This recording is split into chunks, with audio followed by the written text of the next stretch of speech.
Hello dear students, welcome to Dakshini Learning Platform, and let's start solving MJT06 questions. So probably MJT06 क्या? We already see the MJT06 problems. Okay. And what again I'm in the front at the outset I'm saying कि जो questions we have many questions which are directly from NCERT textbook and totally theoretical, so no explanation needed. I just tell the answer. But yeah, there are some questions जिसमें explanation जरूरी होगी and definitely I am telling. Okay, जो पहला प्रश्न है that is list one source reaction involve metallurgy of lead and list two shows the name of processes. ठीक है, तो मैं क्वेश्चन नंबर 1 सॉल्व कर रहा हूँ यहाँ पे. क्वेश्चन 1 में आपका लेड है, पहला जो है लेड सल्फाइड पीबीएस और पीबीओ है. सो लेड सल्फाइड और लेड ऑक्सीजन हो रहा रिएक्शन कर रहा है और क्या हो रहा है कि आपका लेड यानी कि पीबी एज अ मेटल जो है आपका आ रहा है and you are getting so. ठीक है, तो ध्यान से अगर देखेंगे इस प्रोसेस में क्या हो रहा है. हमारे पास एक जगह लेड सल्फाइड है तो लेड ऑक्साइड है and what we are getting lead as a product, lead metal as a product, isn't it. तो यहाँ पे अगर आप ध्यान से देखोगे तो एक कंपाउंड जो पीबी जो है यहाँ पे +2 स्टेट में, पीबी +2 यहाँ पे पीबी +2 स्टेट में और ये क्या हो रहा है, जीरो हो जा रहा है. तो पीबी अपनी लेड अपने ही कंपाउंड के कारण रिड्यूस किया जा रहा है. ठीक है, लेड सल्फाइड है और लेड ऑक्साइड है. ठीक, कोई नया कंपाउंड कोई दूसरा कंपाउंड नहीं. तो लेड अपने ही कंपाउंड के कारण, एक लेड ऑक्साइड एक लेड सल्फाइड है तो अपने ही कंपाउंड के कारण वो रिड्यूस किया जा रहा है. इसको बोलते हैं हम सेल्फ रिडक्शन प्रोसेस, जो हमने पढ़ा. इसको क्या बोलते हैं, सेल्फ रिडक्शन. इसको बोलते हैं सेल्फ रिडक्शन. ठीक है, आगे बढ़ते हैं. हमारा लेड सल्फाइड है, पीबीएस है, पीबीएस लेड सल्फाइड है 3/2 O2 के साथ रिएक्शन करने के बाद ये बनाता है आपका PbO + SO2, PbO + SO2. ठीक है, ये चीज़ें मैंने डिस्कस भी करी है लास्ट टेस्ट में. ये मैंने बताया ही था कि जो आपका लेड सल्फाइड ओर्स को आप क्या करते हो, हीट करते हो ओपन एयर में. ठीक, आप सल्फाइड ओर्स को हीट करते हो एयर में. इस प्रोसेस को आप रोस्टिंग बोलते हो. इस प्रोसेस को क्या बोलते हैं, roasting. This process called roasting. क्या होता है, सल्फाइड ओर को आप क्या करते हो, हीट करते हो. तीसरा है कार्बोनेट, लेड कार्बोनेट. सिंपल, जैसे कार्बोनेट आ गया मेरे दिमाग में आ रहा कैल्सिनेशन प्रोसेस. तो आप क्या करो, कार्बोनेट को हीट करोगे, वो क्या होगा, डिकम्पोज कर जाएगा लेड ऑक्साइड एंड CO2, ये हवा में आउट हो जाएगा. And the last one is called smelting. Carbon के यूज से, कार्बन सॉलिड्स की हेल्प से हम क्या करते हैं, लेड ऑक्साइड को क्या करते हैं, लेड ऑक्साइड को रिड्यूस करके लेड मेटल बना देते हैं. तो हमारा जो है जिसको कैल्सिनेशन प्रोसेस एंड लास्ट में we have is PB oxide, lead oxide को कार्बन से क्या करते हैं, रिडक्शन प्रोसेस है ये. और ये आपका बनता है Pb + CO, आपका हवा में चला जाता है यानी कि कार्बन मोनोऑक्साइड. ठीक है, इस तरीके से आप आसानी से कर सकते हो. तो पहला है that is called self reduction, second one is called roasting process, carbonate है, कार्बन डिकम्पोज हो रहा है, this process called calcination process, and the last one is called smelting process. जो आपका H2O2 के बारे में बड़ा ही इंपॉर्टेंट है. H2O2 क्या है, एक वेल नोन ऑक्सीडाइजिंग एजेंट है. ठीक है, सो आपका जो पेरोक्साइड है एक वेल नोन क्या होता है, ऑक्सीडाइजिंग एजेंट होता है, आप सभी जानते हो. बट एक इंफॉर्मेशन आप सभी को मैं बता दूं कि जो आपका H2O2 है, H2O2 acts as oxidizing agent in acidic and basic, acidic and basic medium में भी ये ऑक्सीडाइजिंग एजेंट का काम करता है. ठीक है, the effective atomic number of metal atom in Mn2O CO10 and CO2 यानी कि कोबाल्ट ऑक्जेलेट, कोबाल्ट CO8, इसका EAN आपको निकालना है. बड़ा आसान सा है. थोड़ा सा दिक्कत बस आप लोगों को इसीलिए हो रहा होगा क्योंकि इसमें क्या है, Mn2 है नहीं, तो इसको हम लोग कैलकुलेट करते हैं. हल्का सा कॉन्सेप्ट छिपा हुआ है, ध्यान देंगे इसमें. हम लोग किसका कर रहे हैं, Mn2 CO10 का करते हैं. ठीक, फॉर्मूला क्या होता है, फॉर्मूला होता है atomic number, central metal atomic number minus oxidation state of atomic atom और सेंट्रल मेटल, ठीक है, atomic number minus oxidation state plus ligands into 2, ligands into 2 या इलेक्ट्रॉन डोनेट की गई, ये बात कर रहे हैं। तो वही करने जा रहे हैं हम। तो क्या होगा, हमारे पास Mn2 है, तो मैं लिखूंगा एटॉमिक नंबर क्या हो जाएगा बताइए, मैंगनीज में क्या होगा 25, तो मैंगनीज 25 इंटू 2, ठीक है, प्लस आपका जो है इसका क्या होगा, 0 होगा ना, ऑक्सीडेशन स्टेट क्या होगा 0 होगा, तो मैं 0 लिखूंगा, प्लस इलेक्ट्रॉन कितना डोनेट किया गया है, तो 10 इंटू 2, लिगैंड है तो 10 इंटू 2, ठीक है, डिवाइडेड बाय ये है क्या है, एवरेज है, नहीं Mn2 है, दो मैंगनीज की बात कर रहे हैं, हमें एक ही मैंगनीज की बात कर रहे हैं, तो डिवाइड बाय 2 और प्लस 1 आपको इसीलिए करना पड़ेगा क्योंकि यहाँ पे मैंगनीज और मैंगनीज क्या होता है, उनके बीच एक मैंगनीज मैंगनीज बॉन्ड होता है, उसके लिए आपको प्लस 1 करना यहाँ पे पड़ेगा, ठीक है। ये आप लोग शायद मुझे लगता है कि ये आप लोग भूल गए हो, ठीक है। तो देखते हैं 50 plus 20 divide by 2 that is plus 1, so this come to 36। अगर इसी की बात करें हम CO2 की बात करें तो कोबाल्ट की बात करें तो CO2 CO8, अगर इनका हम इफेक्टिव एटॉमिक नंबर निकालें तो क्या होगा बताइए, कोबाल्ट है तो 27 into 2, 27 into 2 minus 0, oxidation number का क्या है 0 है को, और 8 लिगैंड है तो कितने इलेक्ट्रॉन डोनेट किए हैं 2 इंटू 8,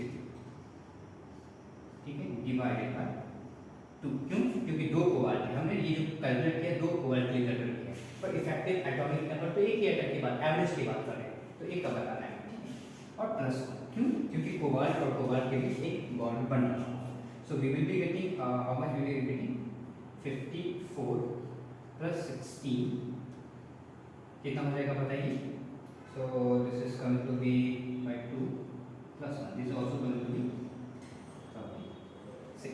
क्वेश्चन नंबर 4 की बात करते हैं, type of isomerism present in, so question number 4 हम देख रहे हैं, type of isomerism present in platinum PtMs का जो जनरल फॉर्म है वो लिख देता हूँ, platinum A4B2, correct, Pt A4B2, तो आपको क्या करना है, ये जो है ये कौन सा आइसोमेरिज्म शो करेगा, अच्छा Pt A4B2 एंड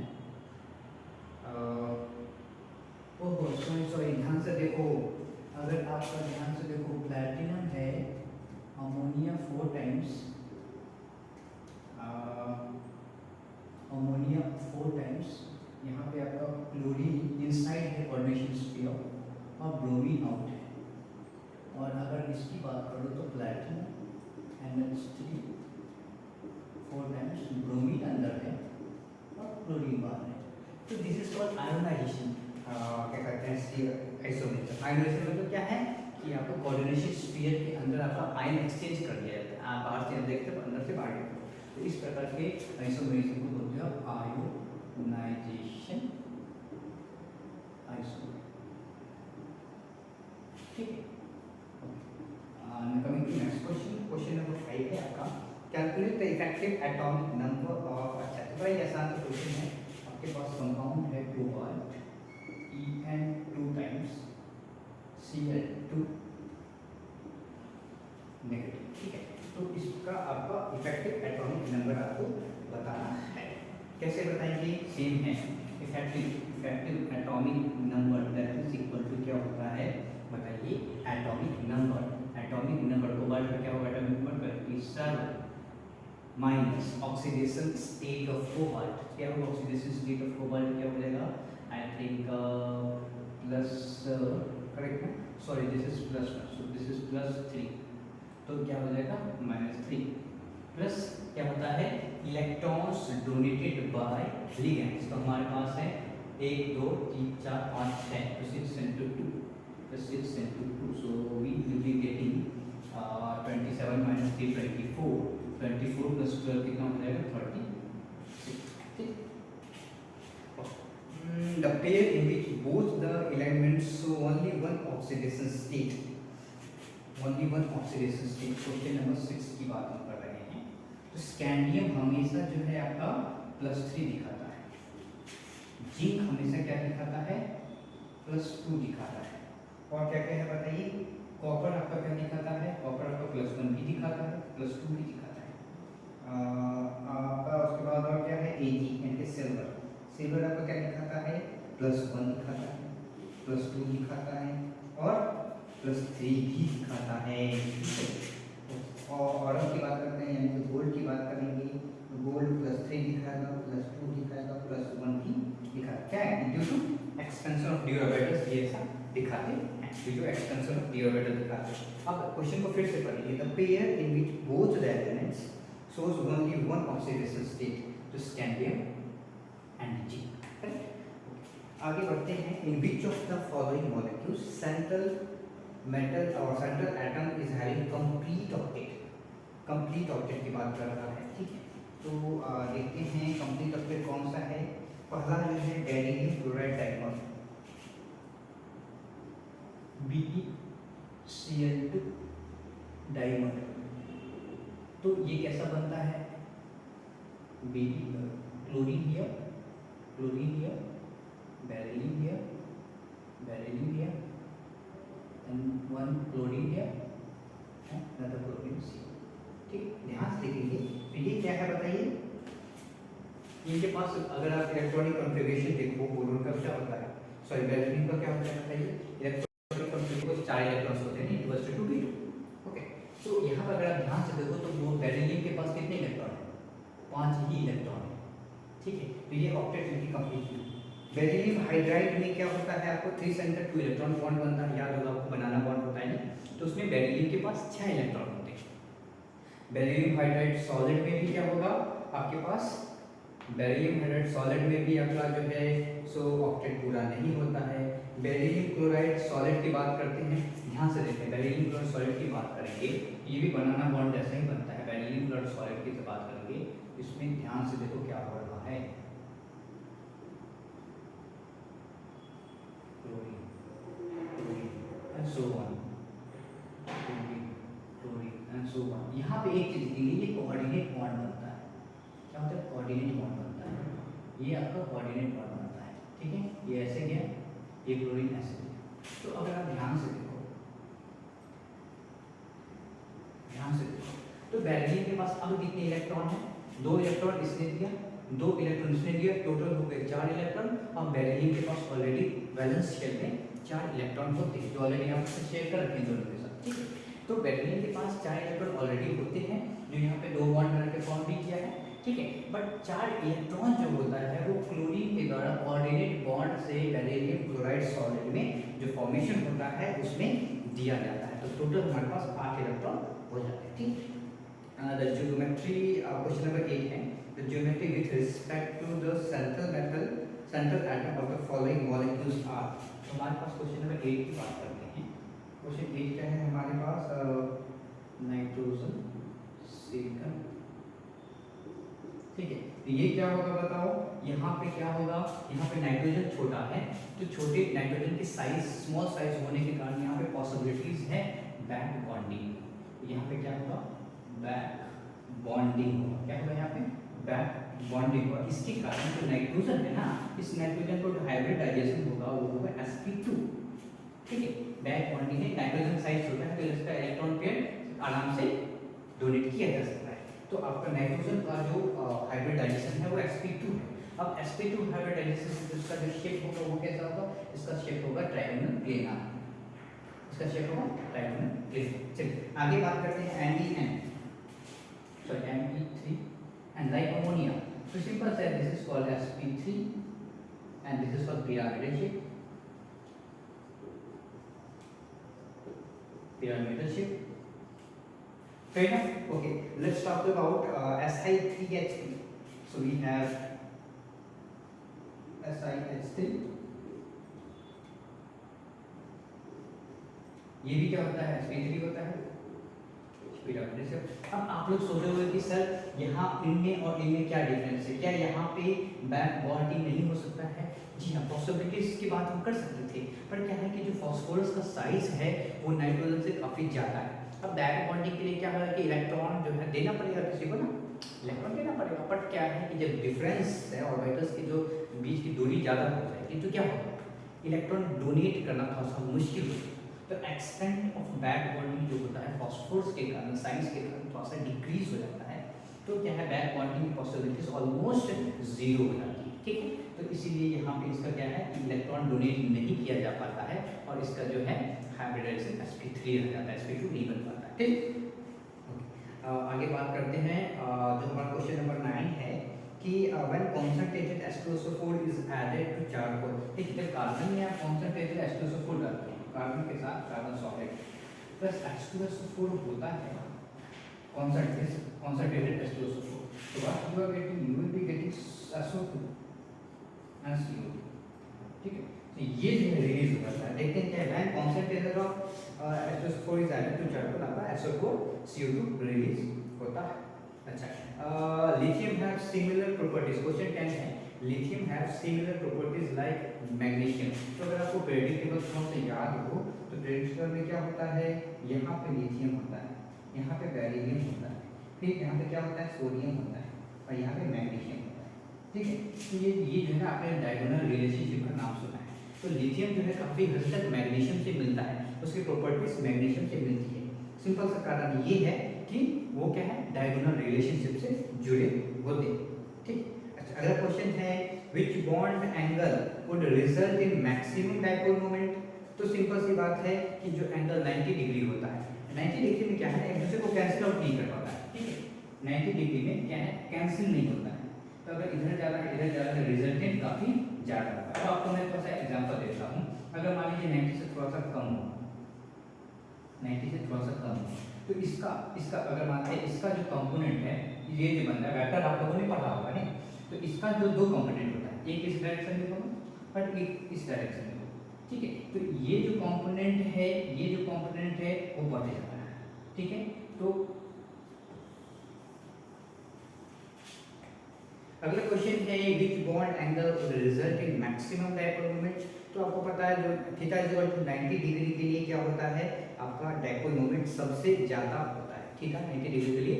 जैसे ही आपका या तो जीरो की बात कर, दोनों एक दूसरे के उस पे होना चाहिए, या अगर थीटा 90 है तो जो क्या होगा, उनका डायपोल मोमेंट, ऑब्वियस सी बात है ना, ट्राई एटॉमिक मॉलिक्यूल है, ट्राई एटॉमिक मॉलिक्यूल है, तो ऑब्वियस सी बात है कि आपका क्या होगा, ओजोन जैसा दिखेगा नहीं।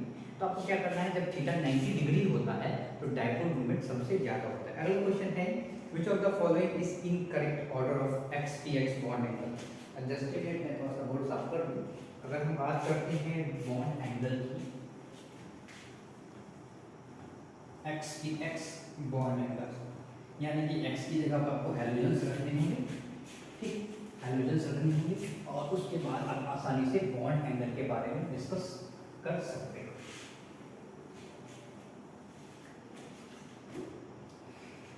तो which of the following is incorrect, underline incorrect। so question 30 को डिस्कस कर रहे हैं, क्या है कि PBr3 PCl3 एंड PF3।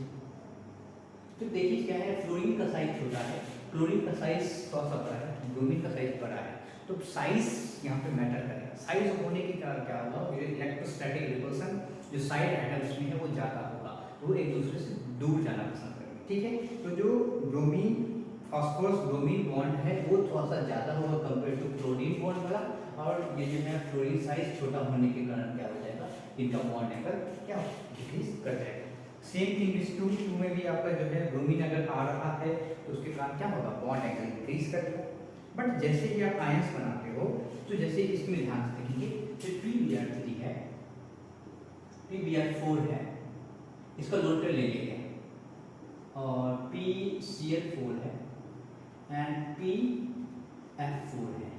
इसमें ध्यान से देखो तो क्या हो गया है, इसका लोन खींच लिया गया, इसका लोन यूज कर लिया गया, नहीं तो अब इनमें क्या है, इन सब का बॉन्ड एंगल जो होता है वो बराबर हो जाता है, इन सब का बॉन्ड एंगल क्या होता है, बराबर होता है, कोई ज्यादा नहीं कोई कम नहीं, ठीक है। Which of the following has highest electron affinity। देखिए इलेक्ट्रॉन एफिनिटी मतलब कि इलेक्ट्रॉन को लेने की इच्छा, कैसे वो इलेक्ट्रॉन को अपने पास लाना चाहता है, ठीक है। तो अगर आपके पास सिंपल एटम रहे तो आपको पता है कि क्लोरीन का हाई इलेक्ट्रॉन एफिनिटी, हमारे पास फ्लोरीन नहीं, ध्यान से देखेंगे फ्लोरीन नहीं है, हमारे पास है फ्लोराइड आयन, हमारे पास है क्लोराइड, हमारे पास है आयोडाइड आयन, और हमारे पास है सोडियम आयन। तो ऑलरेडी क्या है, फ्लोराइड ऑलरेडी एक नोबल गैस कॉन्फ़िगरेशन ले लिया है, ठीक, ऑलरेडी इसने गैस कॉन्फ़िगरेशन ले लिया है। और दूसरा इलेक्ट्रॉन का लाना मतलब कि जो ऑलरेडी इलेक्ट्रॉन्स हैं उसके पास जो दिक्कत होने वाली है, ठीक है। और फ्लोराइड को आप इलेक्ट्रॉन और ज़्यादा नहीं दे सकते। इलेक्ट्रॉन एफिनिटी का मतलब ये है कि आपको एक इलेक्ट्रॉन और देना है उसको। तो F से F नेगेटिव बनना बहुत आसान है, फ्लोरीन से फ्लोराइड नेगेटिव बनना इज वेरी आसान।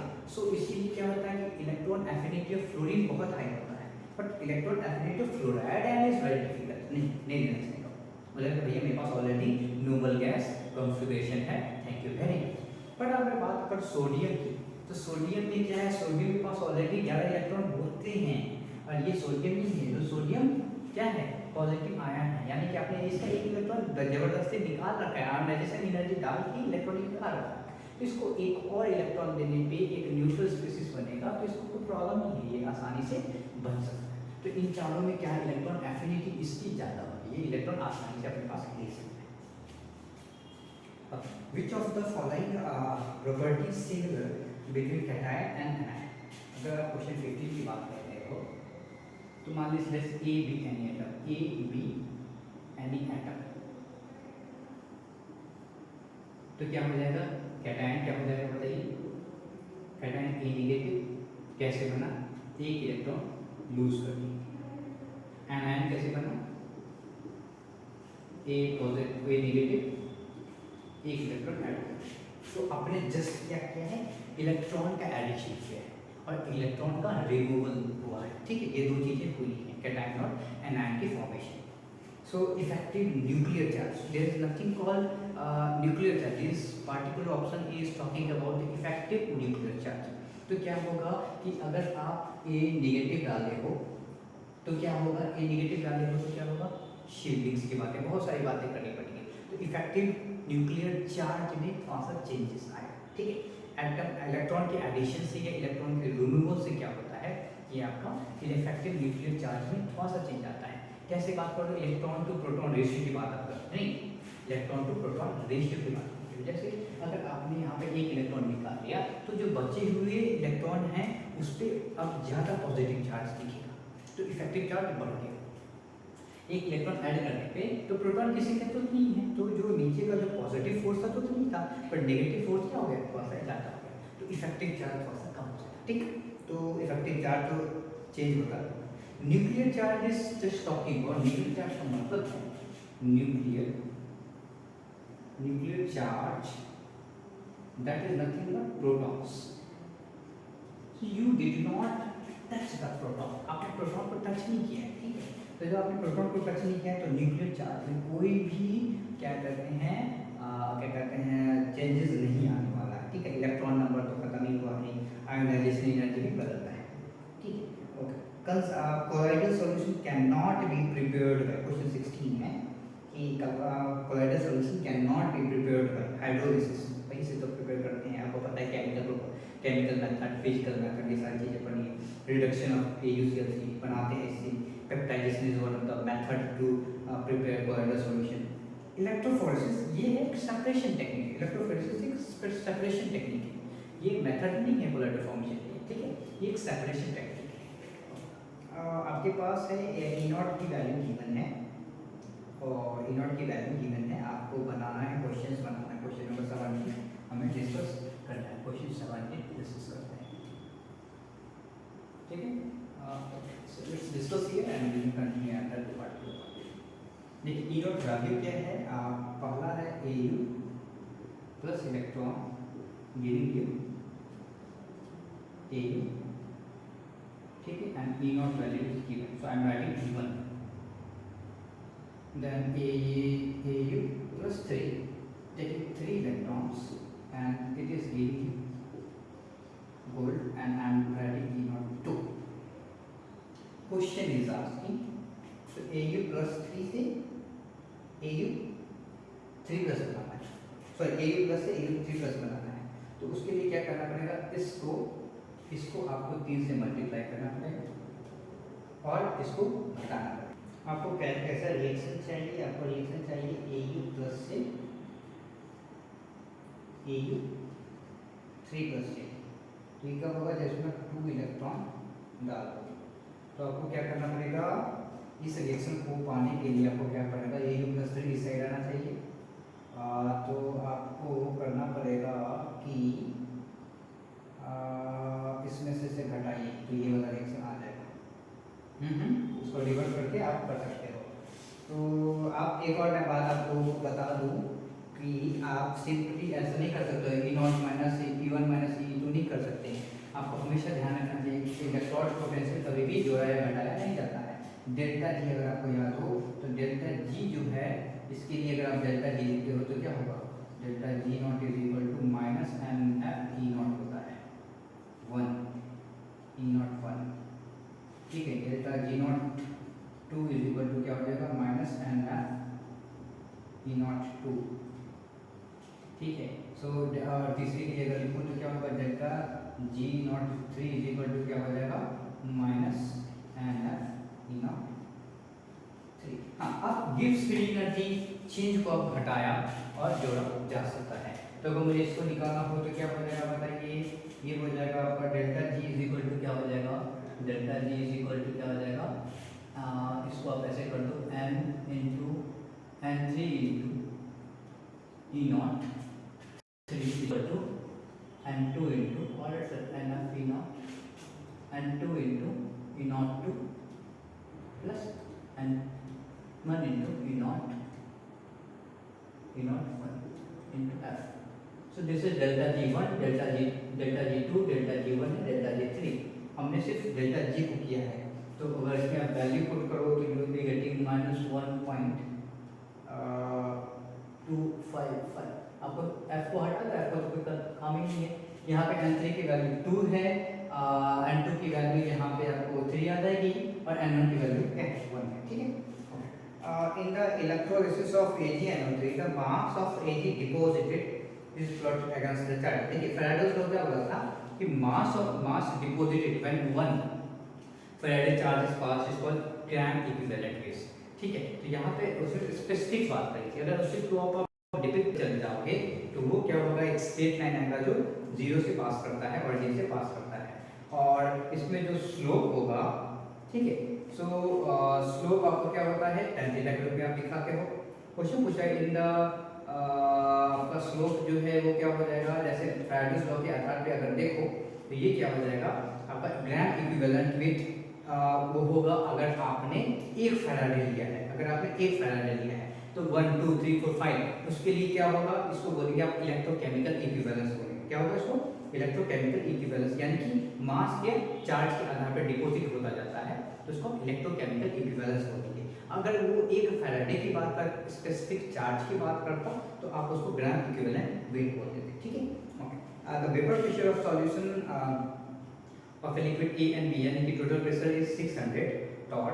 मोल फ्रैक्शन गिवन है, तो आपसे पूछ रहा है कि आप बताइए क्वेश्चन 9 करेक्ट। आपके पास P टोटल है 600 mm। Clear? Okay, so you know P not into P not XA plus P not VXB is equal to P total. So P total that is 600 is equal to क्या हो जाएगा? 0.7 of P naught of A plus 0.3 of P naught of B। This is the expression आपको मिलेगा। अब ध्यान से देखो, एक चीज हम सभी आपको बताना चाहते हैं कि 600 is the maximum value। Okay, so आपका P naught of A अगर आपके लिक्विड सॉल्यूशन में अगर मोल फ्रैक्शन ज़्यादा है, इसका ये मतलब होता है कि उसकी वोलेटिलिटी थोड़ी कम होगी। वोलेटिलिटी वो ज़्यादा वोलेटाइल नहीं होगा, यानी कि उसका जो वेपर प्रेशर होगा, यानी कि XA, यानी कि आपका लिक्विड A है, उसका वेपर प्रेशर कम होगा। लॉजिक समझ में आता है? जो अगर हम लिक्विड सॉल्यूशन की बात करते हैं तो उसका वेपर प्रेशर कम होगा। वेपर प्रेशर कम होगा तो एक तरीके से अभी आप देखो ध्यान से, तो ऐसा कौन सा है जिसमें A का वेपर प्रेशर कम है?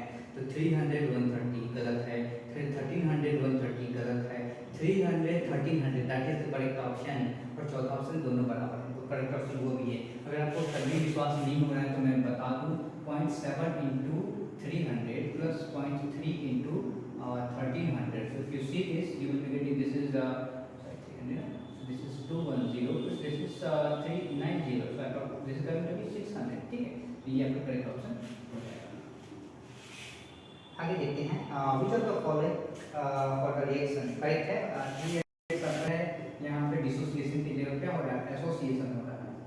तो यहाँ पे क्या होता है आपका आई की वैल्यू क्वांटम की बात करते हैं तो आई क्या होता है, आई इज इक्वल टू सिंस ये 3 है ना ट्राइमेराइज हो रहा है तो क्या होगा 1/3 into alpha plus 1 minus alpha. तो देखते हैं इसको सॉल्व कर लो क्या हो जाएगा, I is equal to alpha common ले लेंगे तो 1 प्लस 2/3 अल्फा। तो अल्फा क्या हो जाएगा 1 माइनस आई इधर आ गया into 3 divided by 2। Okay, the numerical value of rate constant are same for first, second, and third order. Which one is true? So question 21 बड़ा आसान सा लॉजिक बेस्ड क्वेश्चन है ये। रेट क्या होता है आपको सभी को पता है, rate is equal to A concentration A to the power X into K. ठीक है, तो अगर हम R1 की बात करें R1 क्या हो जाएगा के इंटू ए होगा। अगर हम R2 की बात करें तो क्या होगा k इंटू ए स्क्वायर होगा। अगर हम R3 की बात करें तो क्या होगा k into A to the power 3 हो जाएगा। ठीक, अब ध्यान से देखो एक चीज, अगर हम जो कॉन्सेंट्रेशन है इसलिए बताया क्वेश्चन में बोला कि कॉन्सेंट्रेशन हमारा क्या है, कॉन्सेंट्रेशन 1 से कम है। So let's take any option less than 1 anything. So 1 we can put 1/2, 1/3, 1/4 and anything, isn't it? So that I am putting 1/2. So ये क्या हो जाएगा रेट 1 हो जाएगा आपका k into 1/2, रेट 2 क्या होगा 1/2 square that is k into 1/4 and rate 3 क्या हो जाएगा आपका 1/3 1/2 to the power 3। so क्या होगा 1/8। तो आप देख दोनों कौन ज्यादा कम लग रहा है, तो रेट 1 सबसे ऊपर सबसे ज्यादा लग रहा है, फिर क्या रेट 2 लग रहा है and the third one is rate 3। तो इस तरीके से आप आसानी से कर सकते हो। क्वेश्चन नंबर 22 की बात करते हैं। क्वेश्चन 22 में है कि अगर आप ध्यान से देखो जो है A3 जो है 3E में बदल रहा है, तो क्या हो रहा है A3 जो है 3A में बदल रहा है। ओके, सो क्या होगा मान लीजिए इनिशियली हमारे पास A0 था 0 था, फाइनली क्या होगा A0 minus x 3x। so at t is equal to 0 we have A0। Finally at t is equal to t question हम जो मुझे पूछ रहा है वो क्या होगा t1 नहीं t1, वो क्या हो जाएगा बताइए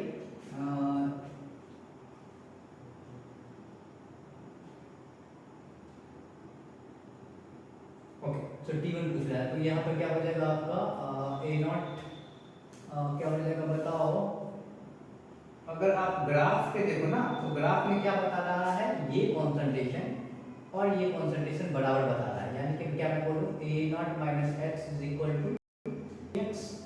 सो X is equal to A0 by, तो क्या हो रहा है X is equal to A0 by 4 हो रहा है, यानी कि t क्या हो जाएगा आपका t1 बाई 4 के बराबर हो जाएगा। ठीक, okay. The unit cell of a diamond is made up of, तो यूनिट सेल डायमंड का जो यूनिट सेल होता है वो क्या होता है आपको पता है एक एफसीसी यूनिट होता है।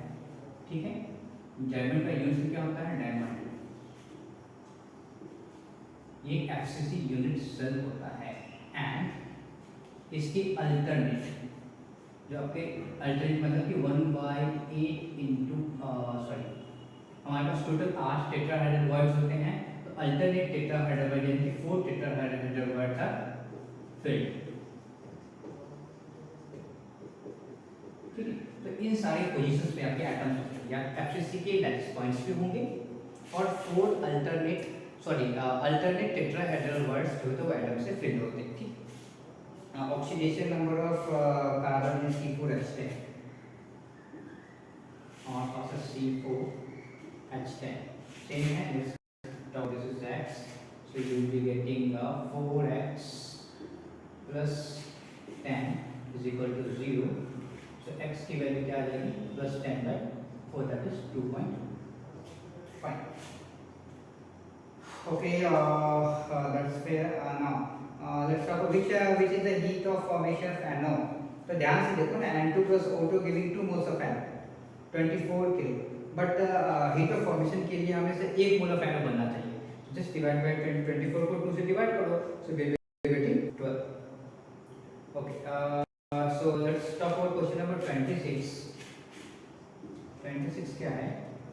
We have 20 ml of 0.1 molar NaOH is added to acetic acid. The pH of resulting solution.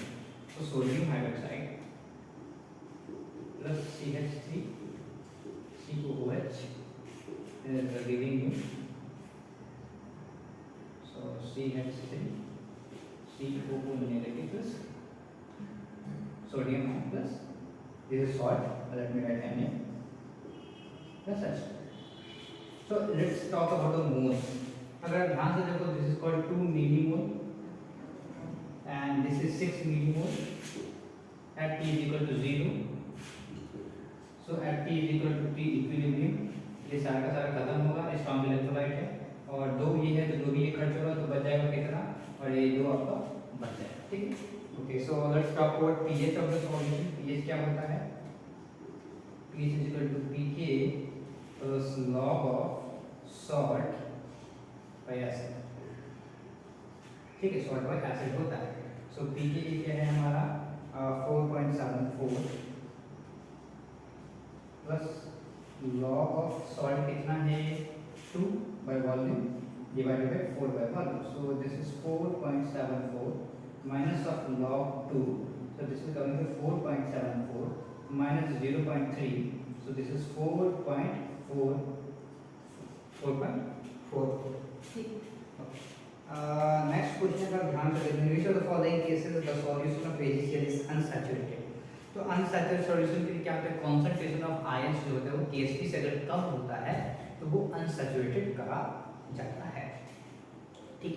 Question number 28 again numerical है, देखते हैं कैसे बनाएंगे. PCl5 की बात कर रहे हैं. बेसिक इसमें आपको ज्ञान पता होना चाहिए तभी ये क्वेश्चन आपसे बनेगा. बेसिक ज्ञान पता होना चाहिए. देखते हैं क्या है बेसिक ज्ञान.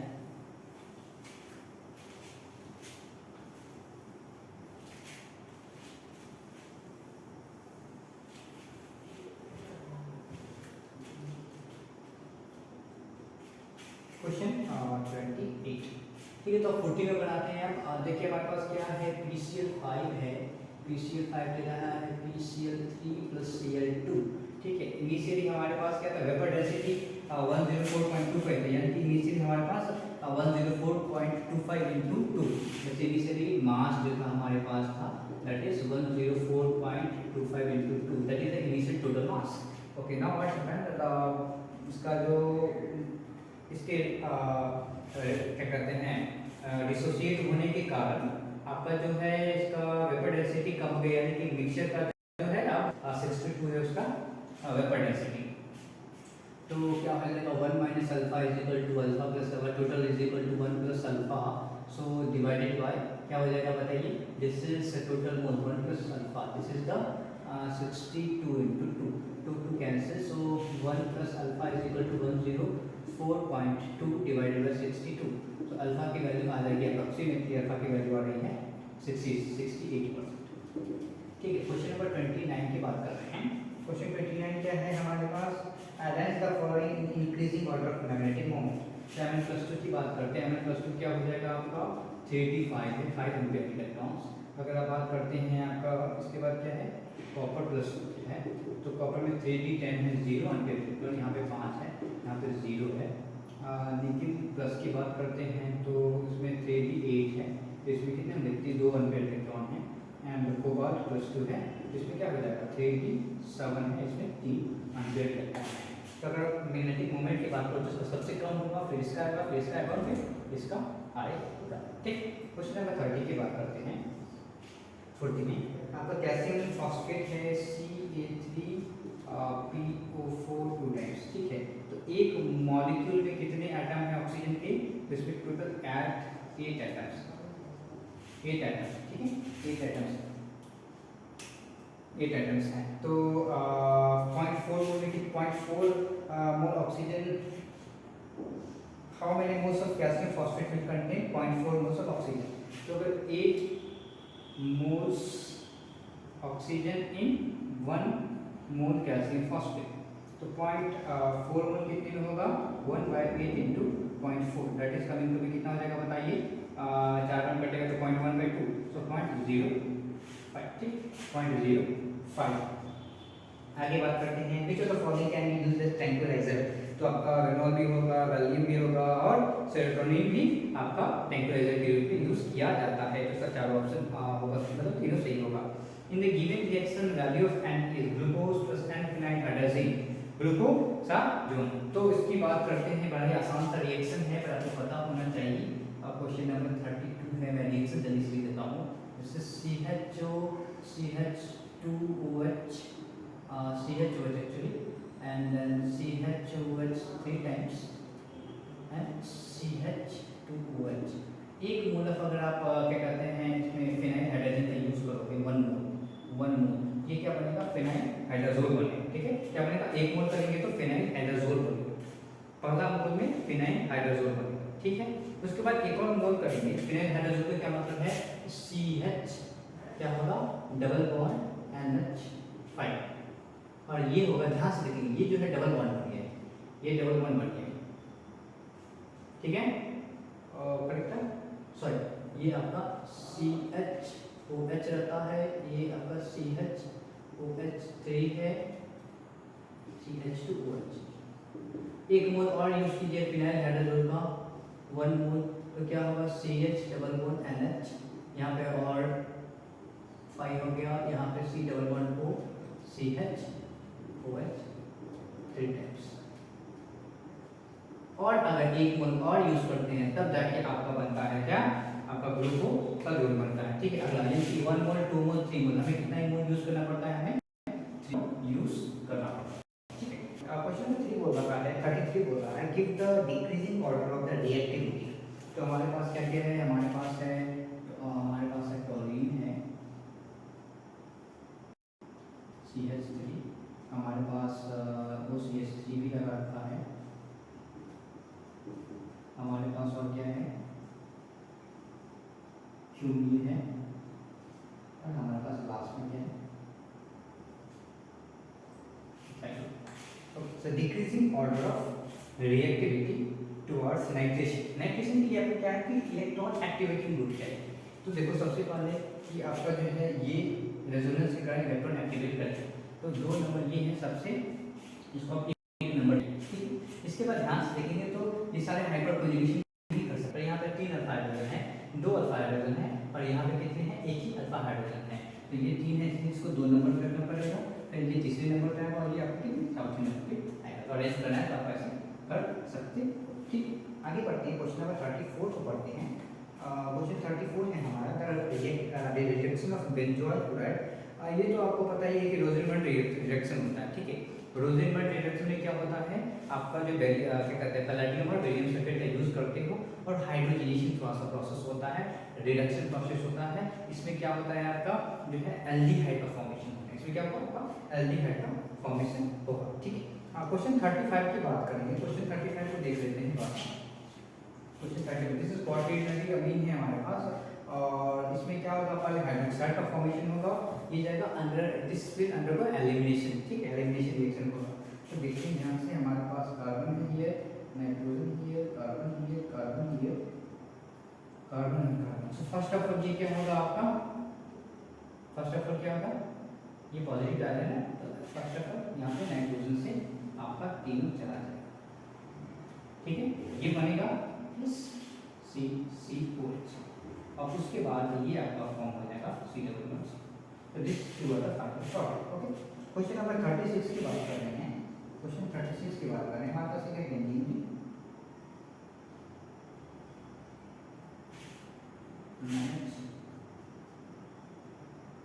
C double bond and again benzene. ठीक है। तो ध्यान से देखेंगे तो ये जो है डीएक्टिवेटिंग ग्रुप है पर ये एक्टिवेटिंग ग्रुप है। तो इसके पहला पोजीशन पे यहाँ पे आपका NO2 जोड़ना है, तो आपका NO2 कहाँ पे जुड़ेगा, यहाँ पे आपका NO2 आकर जुड़ जाएगा। ठीक है। उसके बाद अगला जो है आपका बड़ा ही आसान सा इलेक्ट्रोसिंथेटिक एनालिसिस के आधार पे आप इसको बना सकते हो। क्वेश्चन 37 बोल रहा है कि CHCHO है, CHCHO तो दो मोल्स इसका लीजिए रेजोनेंस सॉरी आपका क्या है ओजोन बेसिस है, तो डबल बॉन्ड O यहाँ लिखते हैं OCH3। क्या करना है, जैसे रेजोनेंस में डबल बॉन्ड हटा सॉरी आप ओजोन बेसिस में डबल बॉन्ड हटा के क्या डालते हैं, ऑक्सीजन डालते हो, यहाँ पे आप रेट्रो में क्या करेंगे, ऑक्सीजन हटाएंगे, ठीक है। This is product number this is B. ये अल्कोहलिक केवल के कारण ये डबल बॉन्ड आया है, तो मतलब कि अगर रिएक्शन अगर उल्टा जाएंगे तो क्या होगा, यहाँ पे HBr का एडिशन होगा। तो आप क्या करो और एडिशन करो HBr का, कहाँ पे करोगे HBr का एडिशन, तो कहीं भी करो, दोनों तो बराबर ही नहीं, तो कहीं भी आप HBr का एडिशन करोगे तो क्या होगा कि यहाँ पर मान लो आप यहाँ पे Br डाल दो, यहाँ पे डाल दो, ये आपको प्रोडक्ट बन जाएगा। ठीक ओके। क्वेश्चन 38 है, क्वेश्चन 38 है, आपके पास एक मॉलिक्यूल है,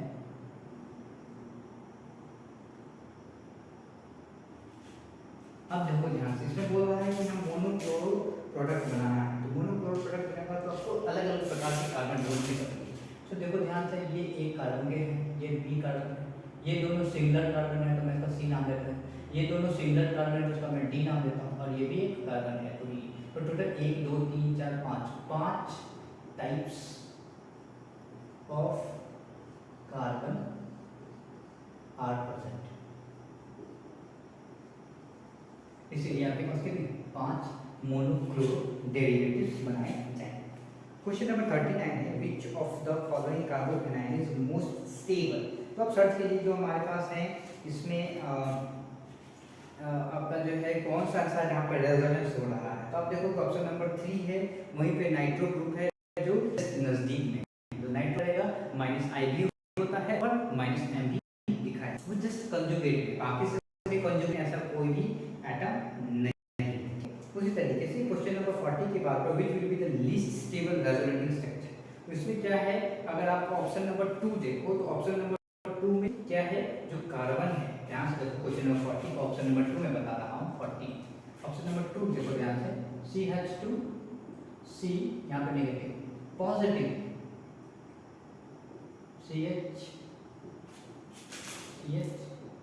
NH2।